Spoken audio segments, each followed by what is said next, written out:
নমস্কার বন্ধুরা, কেমন আছো সবাই? অদ্রিস কুকিং এন্ড ব্লগসে তোমাদের স্বাগতম। আজ আবারও হাজির হলাম নতুন আরেকটি রেসিপি নিয়ে। আজ আমি করছি সয়াবিনের একটি নিরামিষ রেসিপি। আমাদের প্রত্যেকটা বাড়িতেই কিন্তু আমিষ জাতীয় খাবার অনেকটা বেশি খাওয়া পড়ে যায়। তো হঠাৎ করে কিন্তু আমরা নিরামিষ খাবারটা মাঝের মধ্যে ট্রাই করতেই পারি, কারণ একরকম খাবার কিন্তু আমাদের বেশি একটা ভালো লাগে না। তো এরকম ধরনের নিরামিষ যদি আমরা মাঝের মধ্যে খেয়ে থাকি, সেটা কিন্তু একদম অমৃতের সমান হয়ে যায়। তো আজ কেমন যেন মনে হচ্ছিল যে একটু নিরামিষ জাতীয় কিছু রান্না করি। তো হঠাৎ করে মনে হলো যে এই সয়াবিনটা দিয়ে, আমি যেহেতু ইন্ডিয়া থেকে এই সয়াবিনটা এনেছিলাম, তো ভাবলাম যে এই সয়াবিনটাই তোমাদের রান্না করে তোমাদের সাথে শেয়ার করি। তো চলুন বন্ধুরা, কথা না বাড়িয়ে দেখে নেওয়া যাক এই আলু ও ফুলকপি দিয়ে অসম্ভব মজাদার এই রেসিপিটি আমি কিভাবে তৈরি করলাম। তো এর জন্য আমি প্রথমে একটি ফ্রাই প্যানে আগে থেকে আমি জলটা গরম করে নিয়েছিলাম। তো দেখো, ইন্ডিয়া থেকে যে আমি ফরচুনের যে প্যাকেটটা এনেছিলাম সয়াবিনের, সেটা আমি এখানে অ্যাড করে দেব।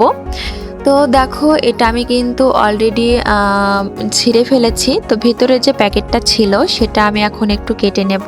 এরপর আমি এখানে আমার যতটুকু রান্নার জন্য প্রয়োজন সেইটুকু নিয়ে নেব। মানে এই প্যাকেটের আমি বলতে গেলে প্রায় বেশিরভাগটাই নিয়েছি, আর সামান্য পরিমাণে রেখে দিয়েছিলাম, কারণ সয়াবিন রান্না যদি আমি অনেক দিন পর করি তাহলে কিন্তু বাসার সবাই চেটেপুটে খায়। তো এই জন্য কিন্তু একদম বেশি করে রান্নাটা করা হয়। একবেলাতেই ধরো দেখা যায় যে নাই হয়ে যায়, এরকম হয়। তো আমার মেয়েটাও কিন্তু একদম মানে অনেকটাই পছন্দ করে এই সয়াবিনটা। ও ঝাল হলেও কিন্তু এটা একদম মাংসের মতো করে খায়। তো দেখো, আমি এটা একটু সেদ্ধ করে নেব। বেশি একটা সেদ্ধ করার দরকার নেই, এটা 5 মিনিটের মতো সেদ্ধ করে নিলে এনাফ। এটা বেশি একটা সেদ্ধ করলে কিন্তু ভালো লাগবে না। তো দেশি যেটা আছে সেটা কিন্তু বেশি আবার সেদ্ধ করা যায় না, ওটা জাস্ট 1 মিনিট থেকে 2 মিনিটের মতো সেদ্ধ করে নিতে হয়। এর বেশি কিন্তু কোনোভাবেই সেদ্ধ করা যাবে না, এতে করে কিন্তু সয়াবিনগুলো একদম গলে যায়, আর খেতেও তেমন একটা ভালো লাগে না। তবে সবথেকে ভালো লাগে এই ফরচুনেরটা, একদম পারফেক্ট হয় এবং অনেকটা মজা লাগে। আর বেশি একটা সেদ্ধ হলেও কিন্তু একদম গলে যায় না, স্বাদটা কিন্তু অটুট থাকে। তো দেখো, আমার কিন্তু সেদ্ধ হয়ে গেছে একদম। এটা আমি একটু জল ঝরিয়ে ভালো করে জলটা চেপে রেখে দেব।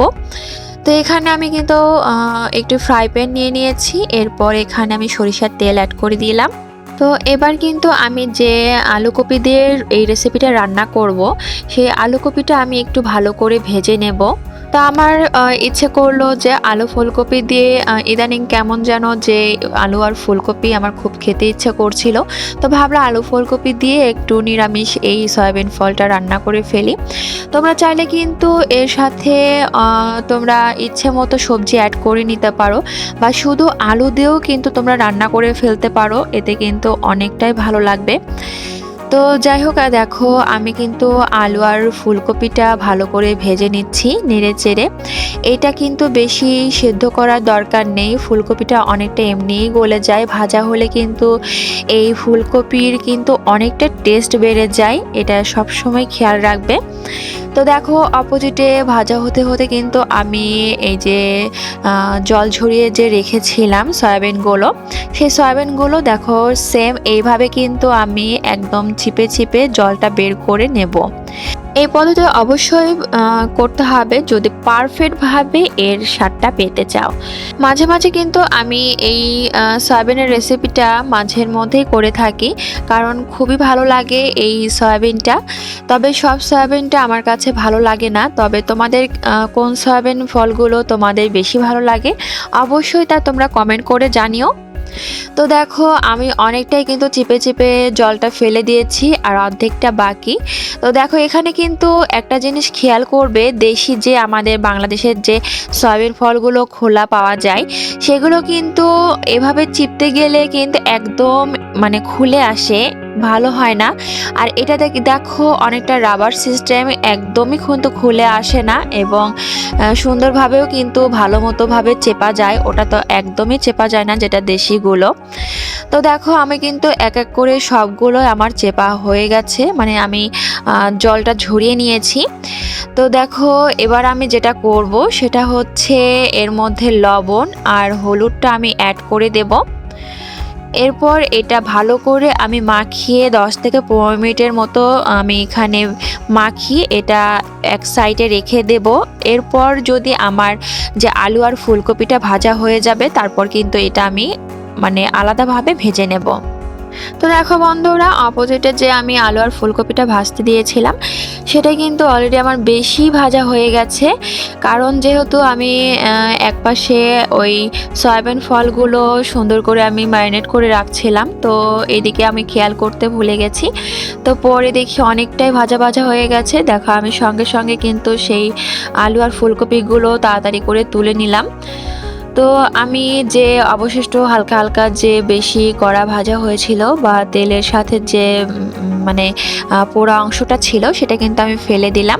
এবার আমি এই সেম তেলেই কিন্তু আমি যে সয়াবিনটা ম্যারিনেট করে রেখেছিলাম সেটা কিন্তু আমি এখানে ভেজে নেব। তো এর জন্য আমি আরেকটু পরিমাণ মানে সামান্য পরিমাণে সরিষার তেল অ্যাড করে দিলাম। কারণ এই সয়াবিন ফল কিন্তু ভাজতে অনেকটাই তেল আর কি লাগে, অনেকটা চুষে নেয়। দেখো তোমরা খেয়াল করো যে যতটুকু তেল দিয়েছি ততটুকু তেল কিন্তু একদম ভিতরে প্রবেশ করবে এবং শুকিয়ে যাবে। তো এখন বেশি একটা কিছু আর দেব না, এভাবেই ভালো করে আমি ভেজে নেব। তো দেখো বন্ধুরা, আমি কিন্তু অনেকটাই ভালো করে ভেজে নিয়েছি। 5 মিনিটের মতো আমি এটা ভেজে নিয়েছি একদম মিডিয়াম আঁচে। যখন দেখবে যে অনেকটা লাল লাল হয়ে এসেছে তখন কিন্তু বুঝবে যে আমার ভাজা একদম কমপ্লিট হয়ে গেছে, তখন সেই মুহূর্তে কিন্তু নামিয়ে নিতে হবে। তো দেখো আমি কিন্তু খুন্তি দিয়ে বেশি একটা উঠছিল না জন্য আমি একটা হাতা নিয়ে নিলাম, সেটা দিয়ে আমি ভালোভাবে তুলে নিলাম। এরপর আসবো আমরা মূল রান্নায়, যেটাতে কিন্তু একদমই সময় লাগে না। তো এরপর দেখো এই যে কড়াইটা আছে এটা আমি আর পরিষ্কার করে নিলাম না, এই সেম ফ্রাই প্যানেই আমি সামান্য পরিমাণে তেল দিয়ে দিচ্ছি। এরপর যে আমি ফোড়নটা দেব সেই ফোড়নটা আমি এখানে দিয়ে দেব।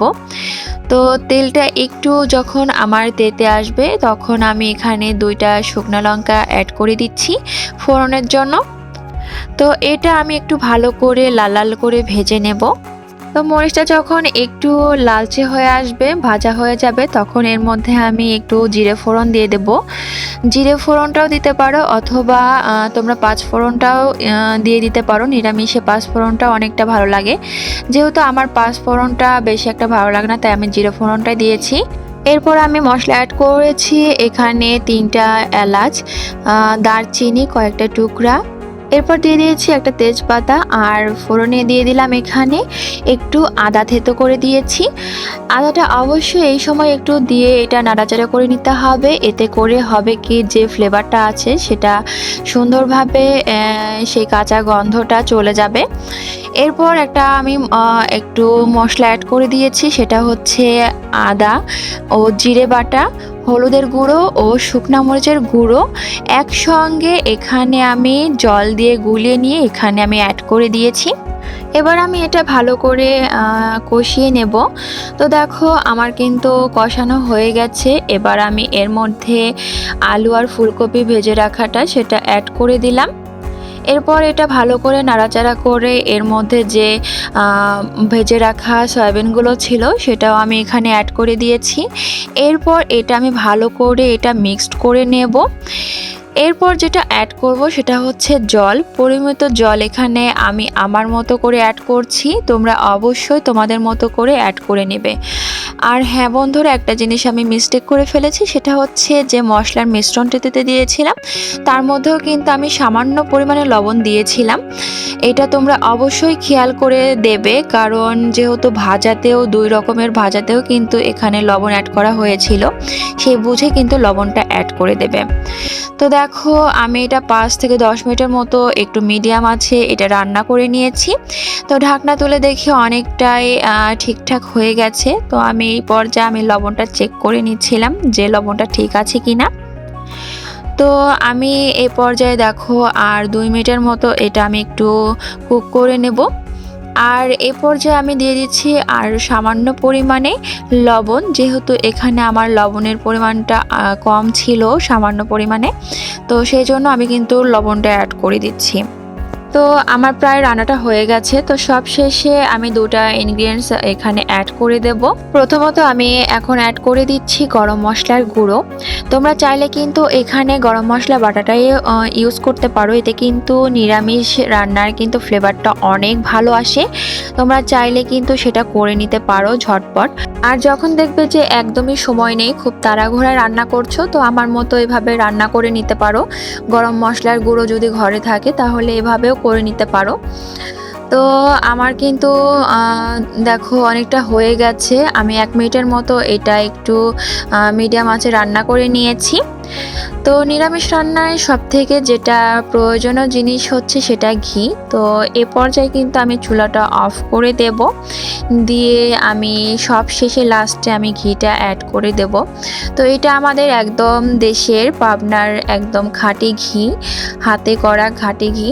তো এই ঘিটাই আমরা বেশি একটা খেয়ে থাকি। তো যাই হোক, এই ঘিটা আমি এখানে 2 থেকে 3 চামচের মতো, চা চামচ আর কি, এখানে আমি অ্যাড করে দেব। তোমরা যারা প্রতিনিয়ত এই নিরামিষ রান্নাটা খাও তারা সবাই কিন্তু এই ঘিটা অবশ্যই অ্যাড করে থাকে, কারণ নিরামিষ রান্নার এই ঘিটা অ্যাড না করলে আসলে নিরামিষ রান্নার নিরামিষ মনেই হয় না।